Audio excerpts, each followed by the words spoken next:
আমি যখন প্রথম বাংলাদেশে আমার অ্যালবাম রিলিজ করি, আজ থেকে অনেক বছর আগের কথা বলতেছি। তো অ্যালবামটা মোটামুটি সুপার ফ্লপ করে এবং এই ফ্লপ করার কারণে আমি প্রথমে একটু কষ্ট পেয়েছিলাম। স্বভাবতই, কারণ অনেক কষ্ট করে অ্যালবামটা রিলিজ করি। অনেক পরিশ্রম ছিল স্টুডিওতে, মানে একটা আশা ছিল, আকাঙ্ক্ষা ছিল যে না, হয়তো কিছু একটা করতে পারবো। বাট সামহাও অ্যালবামটা সুপার ফ্লপ হয়। পরবর্তীতে যখন গান ছেড়ে দেওয়ার পরে আমি আসলে রিয়েলাইজ করলাম এই সুপার ফ্লপ হওয়াটা, এই ফ্লপ করাটা, অ্যালবামটা ফ্লপ করাটাও হয়তো আল্লাহ সুবহানাহু ওয়া তাআলার তরফ থেকে একটা সাইন, বা আল্লাহর হয়তো ইচ্ছা যে আমি আমার অ্যালবামটা যাতে হিট না হয়। আমি মনে করি যে এটা আমার জন্য একটা ভালো দিক ছিল যে আমার অ্যালবামটা হিট করেনি। তাহসান খান বাংলাদেশের একজন সিঙ্গার, এবং তার একটা পোস্ট অথবা যেটা একটা ভাইরাল হয়েছে যে উনি হয়তো আর গান করবেন না, গান ছেড়ে দিবেন হয়তো। দাড়ি আছে, উনি স্টেজে উঠে, মানে পোস্টে বলা হয়েছে যে উনি স্টেজে উঠে আর নাচানাচি করতে চান না, ওনার মেয়ে বড় হচ্ছে। তো ওনার মধ্যে একটা ফিলিংস আসছে। তাহসান আসলে, আমি যখন গান গাওয়া ছেড়ে দিচ্ছিলাম তখন উনি মোটামুটি একটা ভালো পজিশনে চলে যাচ্ছে, তখন ওনার একটা ভালো পপুলারিটি ছিল। এই জন্য আমি ওনাকে এতটা ক্লোজলি মানে আমি শুনি নাই। অনেক আগে আমি ওনার একটা পোস্টে কমেন্ট করেছিলাম। উনি ওনার মেয়ের সাথে একটা গান করছিল সম্ভবত কিবোর্ডের মধ্যে, পিয়ানোর মধ্যে। তো আমি সেখানে একটা কমেন্ট করছিলাম যে ভাই, একটা সময় হবে যখন আপনি আপনার মানে আপনার মেয়ে বড় হবে, আপনি যখন আপনার মেয়েকে কি দিয়ে যেতে যাচ্ছেন, আপনি লেগেসিটা কি থাকবে আপনার। আপনার মেয়েকে আপনি এমন কিছু শেখান যাতে কবরে সে আপনার জন্য দোয়া করে। এবং আমার মনে আছে সেই পোস্টে প্রচুর লাইক পড়ছিল, এবং অনেক দিন দেখছি অনেকে রিপ্লাই করছে সেই পোস্টে, আমার এখনো মনে আছে সেই কমেন্টের মধ্যে। এই পোস্টের কারণে ভিন্নজনের কাছ থেকে, আমাদের মুসলিম সমাজ অথবা অমুসলিম সমাজ, নাস্তিক সমাজ, সবার কাছ থেকে ভিন্ন ভিন্ন রিয়াকশন আসতেছে। একটা রিয়াকশন হচ্ছে আমাদের মুসলিম সমাজের মধ্যে অনেকেই যারা এটাকে হয়তো অ্যাপ্রিসিয়েট করতেছে না, সরাসরি বলতেছে এরা মিডিয়ার মানুষ, নাটক করতেছে। এরা আসলে বিশ্বাস করতেছে না যে তাহসান খান হয়তো মিউজিক ছাড়বে কি ছাড়বে না। আর আরেকটা সমাজ, আমাদের মুসলিমদের মধ্যে বলতেছি, যারা এটার জন্য খুব খুশি, ভেরি হ্যাপি, এবং মনে করতেছে যে না, উনি হয়তো গান ছেড়েই দিবে। এবং আমি যেটা মনে করি যে এই ভাইয়েরা তারা বিলিভ করে যে তাহসান খান হয়তো জীবনেও আর গান করবে না, এই হয়তো তার শেষ গান গাওয়া, আর হয়তো গানই করবে না। বা কোনো ভুল করলে বলবে যে আপনি তো গান ছেড়ে দিয়েছেন, আপনি ভুলটা কেন করতেছেন। এই ধরনের মেন্টালিটির কিছু ভাইয়েরা আছে। আবার আরেকটা শ্রেণী, যারা মিডল গ্রাউন্ডে আছে, যারা চায় যে তাহসান খান আর গান না করুক। আমার যে রিয়াকশন বা আমার যে পজিশন সেটা হচ্ছে, আমি নাস্তিক বা যারা ইসলাম পছন্দ করেন না, তাদের রিয়াকশনটা হচ্ছে, তো স্বভাবতই তারা আসলে এটার জন্য খুশি না। আমি জানি না তারা খুশি কেন থাকেন। নাস্তিক হলে আপনি তো সবার জন্য সেম থাকার কথা। কেউ যদি ইসলাম প্র্যাকটিস করে তাদের জন্য আপনি সেম, যারা করে না তাদের জন্য আপনি সেম, যেটা আমরা পাশ্চাত্য দেশগুলোতে দেখি। কিন্তু আমাদের দেশে নাস্তিক যারা, তারা বেশিরভাগ ক্ষেত্রে হয় কি ইসলাম বিদ্বেষী হয়ে যায় ফর সাম রিজন। তো যাই হোক, আমার যে পজিশন সেটা হচ্ছে, আমি জানি না উনি সত্যিকার অর্থে কি গান ছেড়ে দিচ্ছে, কি ছাড়বে বা ছাড়ার প্ল্যান করতেছে। হয়তো তার মধ্যে একটা রিয়েলাইজেশন চলে আসছে, যেটা পোস্ট দেখে বুঝতে পারছি। এবং ওনার সোশ্যাল মিডিয়া অনেক, যতটুকু জানি উনি ব্লক করে রাখছে। হয়তো মানুষের এই যে রিয়াকশনটা উনি চাচ্ছে না, যেটা আমার কাছে মনে হয় হয়তো ওনার মধ্যে সিনসিয়ারিটি কাজ করতেছে। এবং এটা একটা আসলে ফেস, আমাদের ফেস মানে জীবনের একটা ফেস, একটা ধাপ।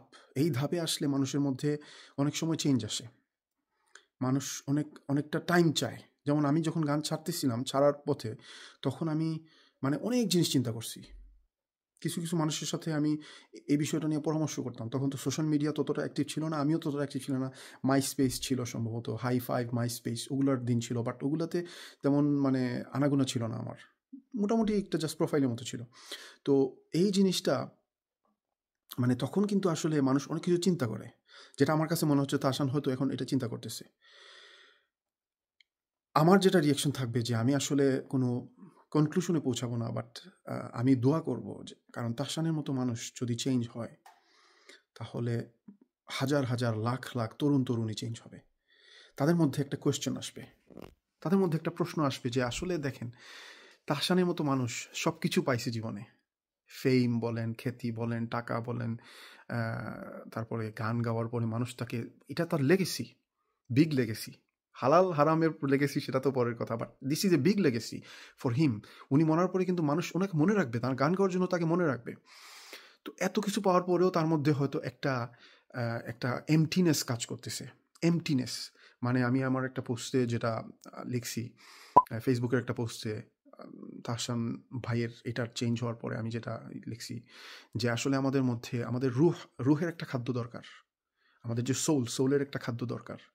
বডির জন্য তো খাদ্য দরকার, বডির জন্য আমরা যেটা খাই, শাকসবজি বলেন, মাংস বলেন, ফিশ, ভেজিটেবল যেটাই বলেন, আমরা যেটা খাই সেটা বডির জন্য দরকার, আমাদের এনার্জি দরকার। কিন্তু রুহের একটা এনার্জি দরকার। রুহের এনার্জিটা কোথা থেকে আসে? আপনার আল্লাহ সুবহানাহু ওয়া তাআলার ইবাদতের মাধ্যমে আসে। আপনি যখন ইবাদত করবেন, আমল করবেন, আল্লাহ সুবহানাহু ওয়া তাআলার কনসিয়াসনেস আপনার মধ্যে থাকবে, তখন এটা রুহটা আপনার খাদ্য পাবে। এখন আমরা রুহটাকে খাদ্য যেটা দিচ্ছি সেটা সব হারাম জিনিসগুলো দিচ্ছি। প্রতিনিয়তই আমরা হারাম জিনিস করতেছি, দেখতেছি। আমরা নাচ গান থেকে শুরু করে হারাম যা কিছু আছে সব কিছুর সাথেই আমরা মোটামুটি জড়িত আছি। তো আমাদের রুহটাকে আমরা ওই জিনিসটা দিচ্ছি, আর এই যে ওই জিনিসটা দেওয়ার কারণে আমাদের রুহটা আসলে আস্তে আস্তে ড্যামেজ হয়ে যায়, একটা সময় ডেড হয়ে যায়। এটা আর মানে আল্লাহ সুবহানাহু ওয়া তাআলা বাধ্য হতে চায় না, বা আমাদের মধ্যে তখন এমটিনেস আসে, যে আমরা তখন প্রশ্ন করি, is this the end of everything? আমি যেটা এখানে করতেছি এটাই কি শেষ? তখন আমরা অনেক সময় ডিপ্রেশনে পড়ি।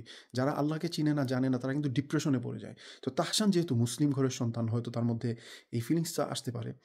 তো আমি মুসলিম হিসেবে, একজন ভাই হিসেবে দোয়া করব যে যেন তাহসান ভাই যেন আসলে দিনের মধ্যে আসে, কারণ তার দিনে আসলে প্রচুর মুসলিম তরুণী হয়তো দিনে ফেরত আসতে পারে।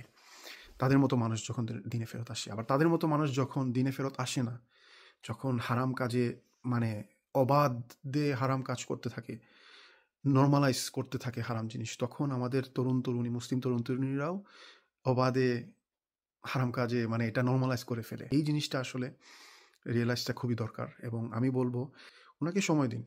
যদি চেঞ্জ হবে ইনশাল্লাহ। যদি আল্লাহ সুবহানাহু ওয়া তাআলা তার হেদায়েতের যদি এটা লিখে রাখে, ইনশাল্লাহ উনিও যদি হেদায়েত চায়, ইনশাআল্লাহ আল্লাহ সুবহানাহু ওয়া তাআলা তাকে হেদায়েত দিবে, এবং ইনশাআল্লাহ উনি হয়তো এমনও হতে পারে আপনার আমার চেয়ে 1000 গুণ ভালো একজন মুসলিম হতে পারে।